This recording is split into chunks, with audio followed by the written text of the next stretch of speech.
Ever feel like the big banks just don't get it? Like they're stuck in the past, charging you fees for things you barely use, and offering online experiences that feel like they were designed in the 90s? Well, you're not alone.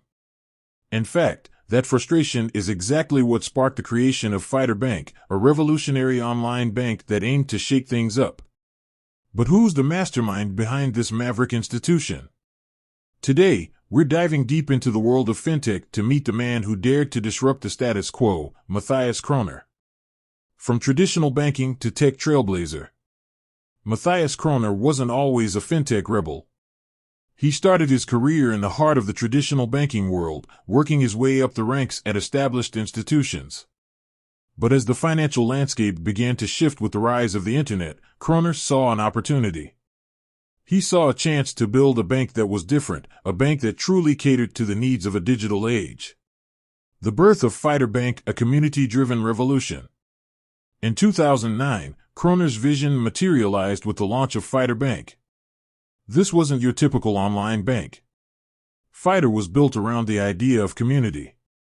It aimed to break down the barriers between bank and customer, fostering a space for open communication and collaboration. Fidor embraced social media, using platforms like Twitter and Facebook to directly engage with its customers. They encouraged feedback and suggestions, using this input to develop innovative features and services. This community-driven approach was a breath of fresh air in a stuffy industry. Banking as a service, a pioneering vision. But Kroner's ambitions went beyond just creating a user-friendly online bank. He saw the potential of fintech to revolutionize the entire financial services industry. Fidorbank became a pioneer in the concept of banking as a service, BaaS.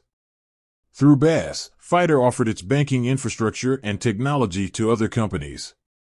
This allowed non-banks, like startups, to embed financial services directly into their offerings. It was a win-win situation. Fidor expanded its reach, and these companies could offer their customers a seamless banking experience without the hassle of obtaining their own licenses. Beyond banking, embracing innovation. Kroner's vision wasn't limited to just BaaS. He saw the potential of new technologies like cryptocurrencies to reshape finance.